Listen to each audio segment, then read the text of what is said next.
Thank you for joining me for yet another unboxing video, and today we're talking about D&D Epic Monster cards. Again, this is to be used for Dungeons and Dragons. And it was released by, Wizards of the Coast in 2019. Let's take a look at the back. These are the D&D Epic Monster cards.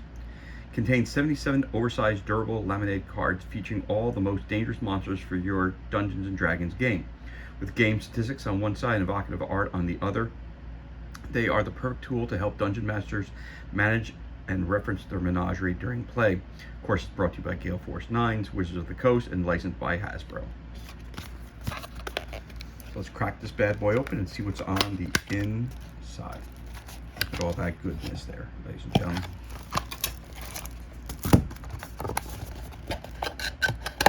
Put this to the side, and here you have it. Uh-oh. Take that wrap right off. Now again, these are laminated cards, so you gotta flex them a little bit so they don't stick together. But when you do that, it does absolutely no damage to the cards because they are very, very durable. Matter of fact, I was thinking about it. If you're playing a game, when you're playing D&D, the session usually takes a while. So people eat, bring snacks, have drinks, or anything. And if you spilled on your table, they probably did it this way for that purpose. If you spill something on a table, everybody's playing, and when it's laminated, no damage. It might be a little sticky, but you just wipe that right off, and it's good. You could probably use a dry erase marker on here for whatever purpose, and that would probably come right off as well. All right. So I think that's pretty cool. Again, these are the oversized cards, and these are the epic monster cards we're going to go over today. All right, so I'm going to split in half here. Let's see what we got here. The names, I may not read them all because they are, I may not pronounce them correct. So, Aboleth, Solar, Beholder, Death Tyrant, Death Knight, Lich.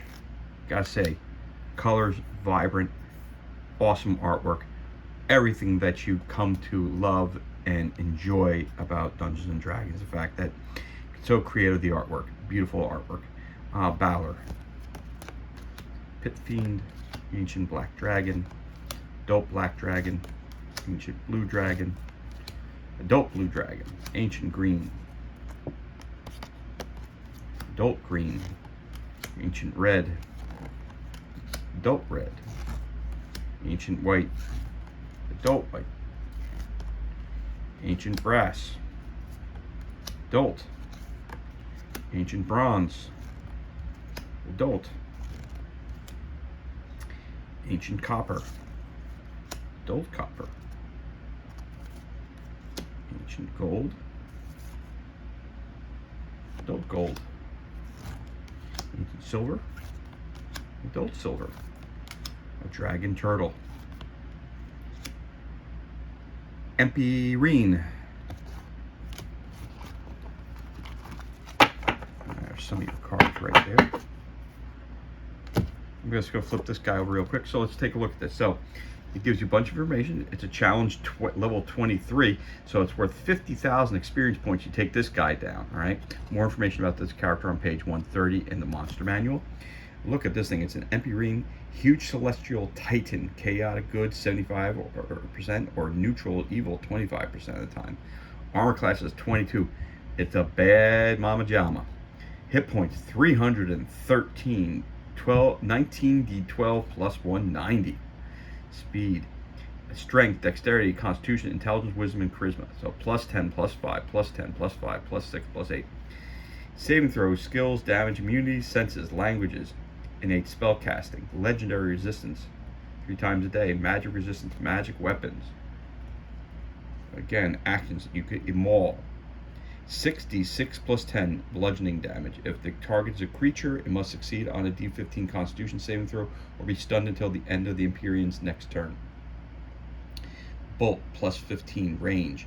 7d6 damage of one of the following types. Empyrean choice: acid, cold, fire, force, lightning, radiant, or thunder. Legendary actions. The Empyrean can take 3 legendary actions, choosing from the options below. Only 1 legendary option can be used at a time, and only at the end of another creature's turn. The Empyrean regains spent legendary actions at the start of its turn. Attack. Makes only 1 attack. Bolster.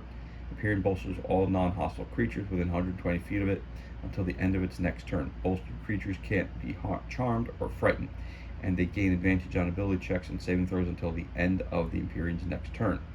Trembling Strike costs 2 actions. The Empyrean strikes the ground with its maul, triggering an earth tremor. All other creatures on the ground within 60 feet of the Empyrean must succeed on a DC 25 strength saving throw or be knocked prone. That's this guy here. That's a bad boy right there. Strong. Again, an epic monster. Let's move on. Some more cards. Alright, we got a Kraken. Not what's Kraken, but actual Kraken. A Lich. See a Mummy Lord. Now, I don't like the... Again, they've done this in some of the other card sets too. Why not put it... Look, the beautiful artwork on every one of these other cards. And then you come up with a Mummy Lord and you come up with nothing. I don't like that. They should have taken the time to put something in there, you know, so we can get a true picture of what a Mummy Lord looks like. I know they could look a whole bunch of difference depending on where the mummy was found, whatever, but at the same time you need some sort of a picture on there. That to me, that's kind of cheesy or a cheap way out. Sphinx, another kind of Sphinx you got here. Unicorn. Whoop, this guy's backwards. Oh, no, it's not. Got a lot to read here. Let's see what the vampire's all about. All right. Charm, Chosen of the Night, legendary actions. So he's gotten back. Medium Undead, Shape Changer, Lawful Evil. Gives you all of its information. AC 16, hit points 144. Strength +4, Dexterity +4, Constitution +4, Intelligence +3, Wisdom +2, Charisma +4. Saving throws, skills, damage resistance, senses, languages. He's a shape changer. If this vampire isn't in sunlight or running water, it can use its action to polymorph into a tiny bat or a medium cloud of mist, or back into its true form. While in bat form, the vampire can't speak. Its walking speed is about 5 feet, and it has a flying speed of 30 feet. Its statistics other than its size and speed are unchained. Anything it is wearing transforms with it, but nothing it is carrying does. It reverts to its true form if it dies. While in mist form, the vampire can't take any action, speak, or manipulate objects.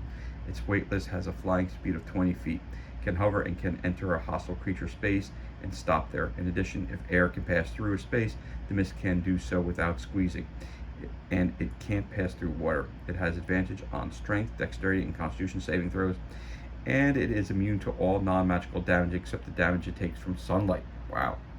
Legendary resistance 3 times a day. If the vampire fails a saving throw, it can choose to succeed instead. Wow. Misty Escape. When it drops 0 hit points outside its resting place, the vampire transforms into a cloud of mist. Instead of falling unconscious, provided that it isn't in sunlight or running water, it can transform. If it can't transform, it is destroyed. While it has 0 hit points in mist form, it can't revert to its vampire form, and it must reach its resting place within 2 hours or be destroyed. Once in its resting place, it reverts to its vampire form. It is then paralyzed until it regains at least 1 hit point. After spending 1 hour in its resting place with 0 hit point, it regains 1 hit point. Regeneration, Spider Climb, Vampire Weakness, Actions, Multi-Attack, Unarmed Strike, Bat. There you have it. Again, you take him out. It's a challenge 13 rating. It's worth 10,000 experience points, and you can find more information about it on page 287. So that's your vampire. What else we got here? Kirin, Alhun. There you go. Elder Brain.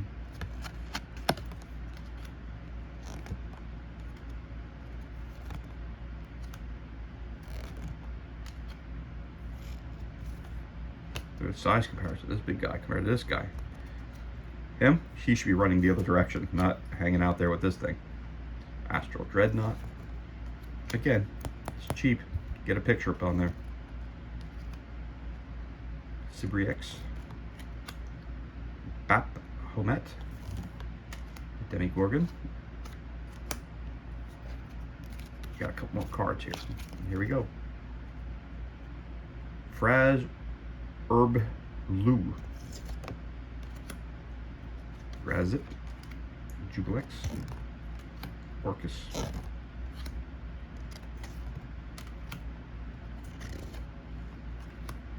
Fire engine. To be honest with you, a lot of this stuff I've never even heard of. I've played D&D for years. Well, I guess I could say I never ran into them.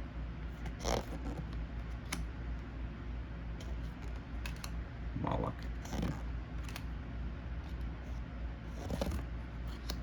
Zariel.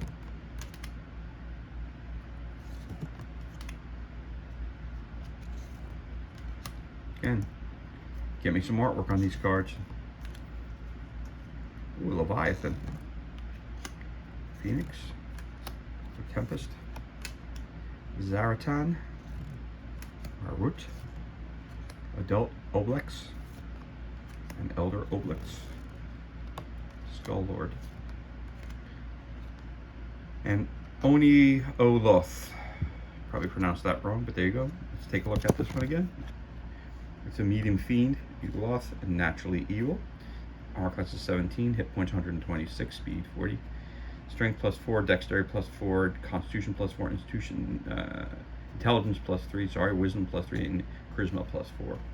Saving throw skills, damage resistance, damage immunities, condition immunities, senses, languages, bringer of plagues, innate spell casting. It's a challenge level 12, 8,400 experience points for taking this guy out. You can find more about it, Mordenkainen's Tomb of Foes on page 251. Again, magic resistance, magic weapons, his actions, a multi-attack, a claw, a corrupted healing, recharge 6, teleport, and transfixing gaze. And there you have all this goodness, all these oversized cards you can find in D&D Epic Monster Cards. And that concludes this unboxing for today. So if you enjoyed our video, throw us a like, of course you can leave a comment, and subscribe to our channel.